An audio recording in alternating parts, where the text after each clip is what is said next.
আসসালামু আলাইকুম। হ্যালো দর্শক, welcome to my channel. Eid মোবারক।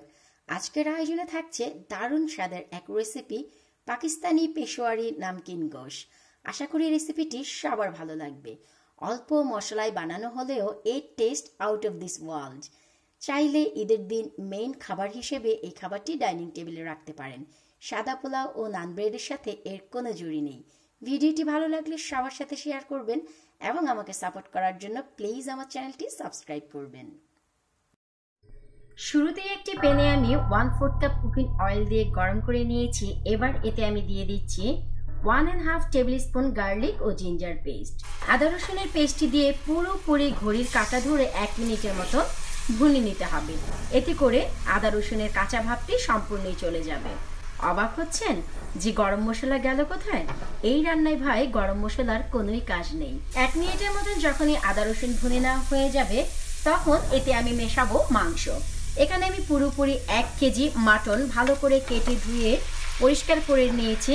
সেই মাংসটি আমি পুরোপুরি দিয়ে দিচ্ছি। এই রান্নাটির জন্য যে মাটনই ব্যবহার করতে হবে তা নয়, যে কোনো মাংস দিয়ে এই গোশটি দারুণভাবে রান্না করা যাবে। গরু, খাসি, ল্যাম্ব যা ইচ্ছে তা দিয়ে ট্রাই করতে পারবেন, এমনকি চিকেনও। ভালো করে এখন আদা রসুনের সাথে একটু মিশিয়ে নিচ্ছি। পুরোপুরি 2 মিনিটের মতো মাংসটি কষিয়ে নিচ্ছি, কোনো সল্ট বা অন্যান্য মশলা ছাড়াই। 2 মিনিট কষিয়ে নেওয়ার পর আমাদের মাংসের কালারটি নিশ্চয়ই দেখতেই পাচ্ছেন অনেকটা সাদাটে হয়ে গেছে এবং আমাদের এই রকমেরই প্রয়োজন ছিল। এবার হচ্ছে আমাদের অন্যান্য স্পাইস অ্যাড করার পালা।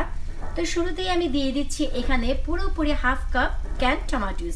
এর পরিবর্তে আপনারা ফ্রেশ টমেটো ব্যবহার করতে পারেন, তবে 1 কেজি মাটনের জন্য অবশ্যই আপনাদের পুরোপুরি মিডিয়াম সাইজের 4টি টমেটো ব্যবহার করতে হবে। আরও দিয়ে দিচ্ছি এখানে প্রায় 7 থেকে 8টি গ্রিন চিলি চপড করে কেটে। এবার দিয়ে দিচ্ছি হচ্ছে আজকের রান্নার মূল ইনগ্রিডিয়েন্টস, ব্ল্যাক পেপার। এখানে কালো গোলমরিচটি আজকের রান্নার টেস্ট নিয়ে আসবে। পুরোপুরি দিয়ে দিচ্ছি 1 টেবিল স্পুন, বাকিটি আমি রেখে দিচ্ছি, পরে ব্যবহার করব। তার সাথে সাথে এখন দিয়ে দিচ্ছি স্বাদ মতো সল্ট।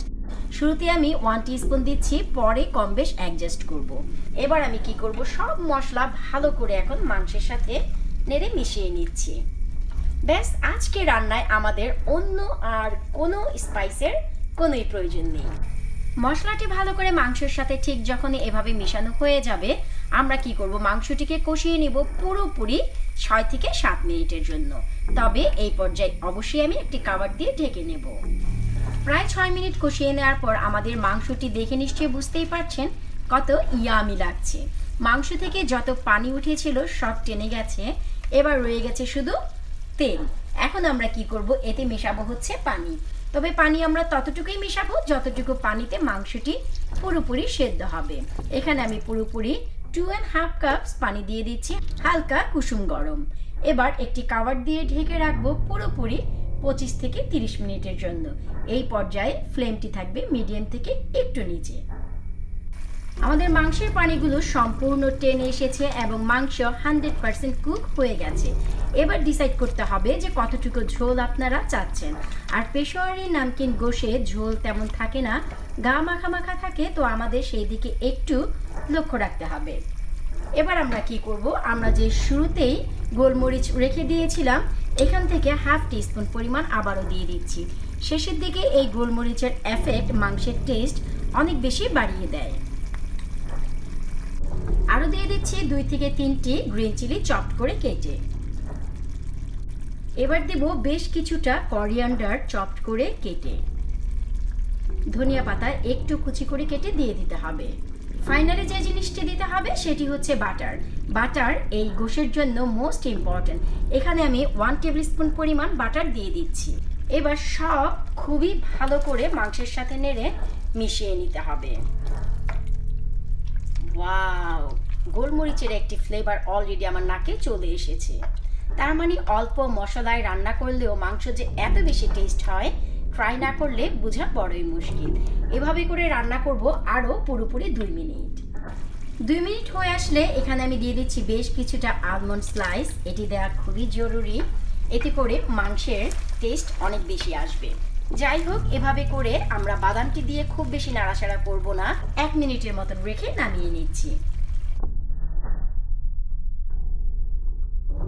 ব্যাস, খুব সহজেই ঝটপটে তৈরি হয়ে গেল পাকিস্তানি পেশোয়ারি নামকিন গোশ। আশা করি আপনাদের ভালো লেগেছে।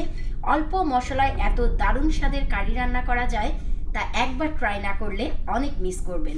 আপনারা যদি চান ঈদের দিন মেন খাবার হিসেবে এই গোশটি রাখতে পারেন। অল্প মশলায় বলেও খাবারটি কিন্তু অসাধারণ টেস্ট। আমার কিচেনে অলরেডি এর ফ্লেভার তো ভাই আমি পেয়েই গেছি। চেষ্টা করেছি ঈদের জন্য আনকমন কিছু রেসিপি আপনাদের সামনে প্রেজেন্ট করতে। আশা করব ভিডিওটি সবার ভালো লাগবে। প্লিজ সবার সাথে শেয়ার করবেন এবং আমার চ্যানেলটি সাবস্ক্রাইব করবেন। আরও অনেক নতুন ভিডিও দেখার আমন্ত্রণ রইল। আল্লাহ হাফেজ, ঈদ মোবারক।